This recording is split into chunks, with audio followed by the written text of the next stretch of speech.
Aujourd'hui, je vais vous parler de la Révolution française. Yay!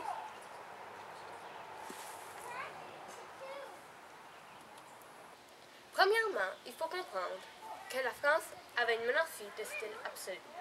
C'est-à-dire que le roi pouvait faire tout ce qu'il veut sans que personne puisse le contredire.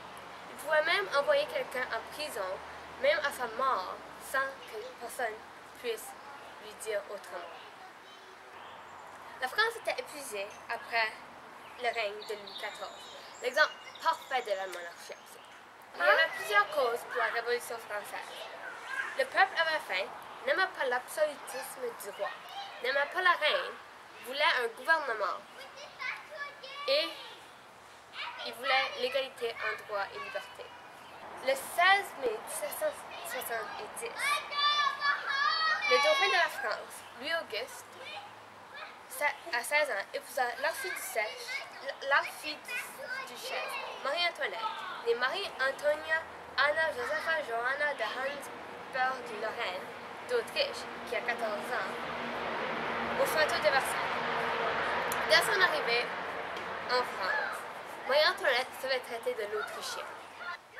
Le peuple n'aimait pas cette union qui était censée rapprocher ces deux pays. Le 10 mai 1774, Louis-Auguste devient le roi de la France. Marie-Antoinette devient la reine à 18 ans. Elle n'était qu'une princesse ignorante, futile et coquette. Elle adore le plaisir et déteste le contraire. Pour tromper son ennui, elle prépare des bals grandioses, dépense beaucoup d'argent à la table de jeu et sort en ville avec ses compagnons favoris. Ses habitudes lui donnent le surnom de Madame Déficit et aussi lui font la proie idéale pour un coup qui concerne un collier de milliers de dollars et un vol. Même sa mère lui conseille de moins dépenser. Elle écrit même à l'ambassadeur de France à Vienne en 1775. Ma fille court à grands pas vers sa ruine. Le 19 décembre 1778, elle reçoit son premier enfant, Marie-Thérèse Charlotte. Elle en aura 3 autres, dont 2 garçons et une fille, mais la deuxième fille meurt à moins d'1 an. Necker, le directeur général des finances, propose au conseil, qui inclut à la reine, d'accueillir les États généraux. Une assemblée dont les représentants des 3 ordres de la société seront présents pour discuter les problèmes et essayer de trouver une solution. Pour raison qu'elle voulait se rendre plus populaire, la reine accepta cette proposition. Le peuple reçoit la nouvelle des États généraux le 1er janvier 1789. Les États généraux se dérouleront à partir du 5 mai 1789 et durant environ 6 semaines. Le tiers-État rédigea un cahier de doléances qui sera présenté au roi. Dans ce cahier, il demande pour une meilleure constitution, la libération des citoyens et l'égalité des droits et libertés. Ils veulent un gouvernement basé sur les philosophies du siècle des Lumières. Ils veulent aussi que le roi impose des taxes sur la noblesse, par raison que le tiers-État est sur le seuil de la pauvreté. Ils n'ont peu d'argent et encore moins pour payer du pain pour leur famille en raison de 2 années consécutives de mauvaises récoltes.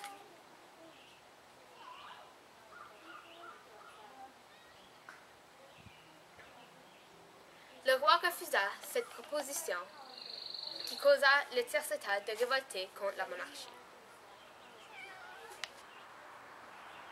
Les représentants de la noblesse sont très jeunes.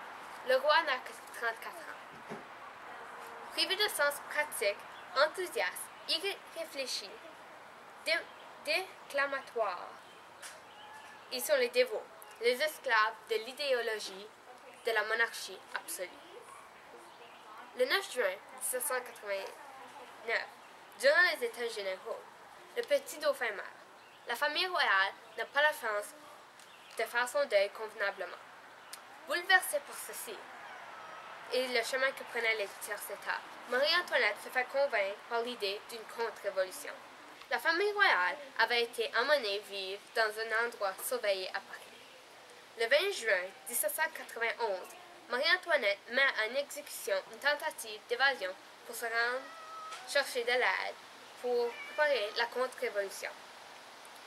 Elle emmena avec elle son mari, ses 2 enfants et sa belle-sœur Élisabeth. Malheureusement pour eux, le lendemain, à Varennes, ils sont reconnus. Ils sont emprisonnés dans le tour du Temple et le roi sera accusé de trahison contre son propre pays. Tous ses titres lui furent révoqués. Louis Capet est décapité à l'échafaud le 21 janvier 1793. Quand les gens ont entendu des rumeurs que Marie-Antoinette traitait son fils Louis-Charles comme un roi, ils ont décidé de séparer mère et enfant. Ils ont emprisonné le petit garçon dans une autre salle de la tour du Temple. Marie-Antoinette ne verra plus son fils que par une fente dans la porte. Elle ne pourra plus lui adresser la parole.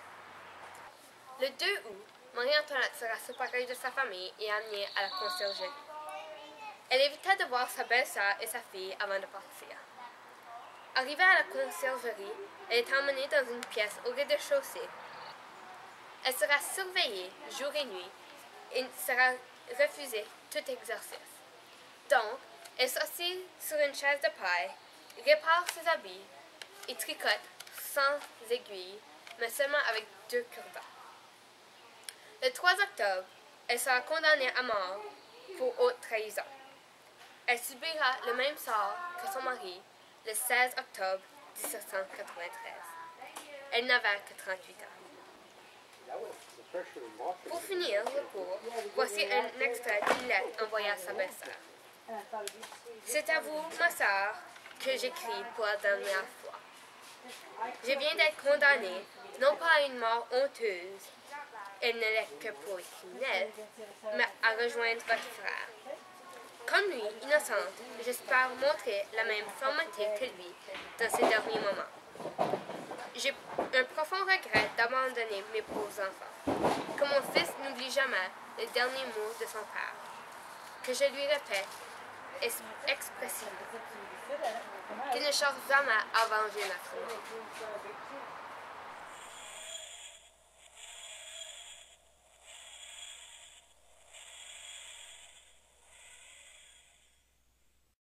Mais que serait-il arrivé si Marie-Antoinette n'aurait jamais marié Louis XVI?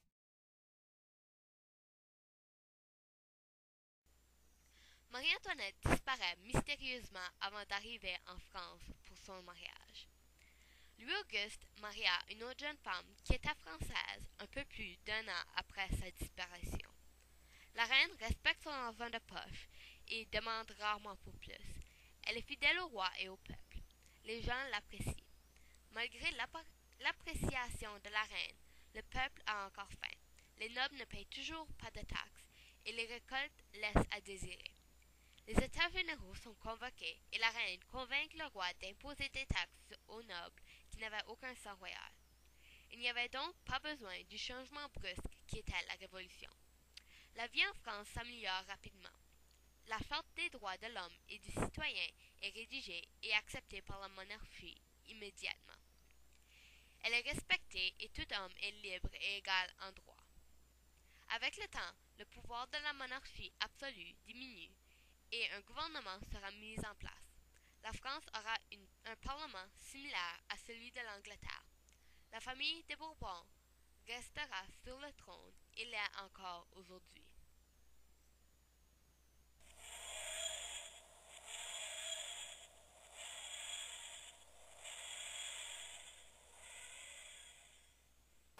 Adieu, adieu. Je ne vais pas plus m'occuper de mes devoirs spirituels. Comme je ne suis pas libre de mes actions, on m'emmènera peut-être un prêtre. Mais je proteste ici que je ne lui dirai pas un mot et que je le traiterai comme un étranger.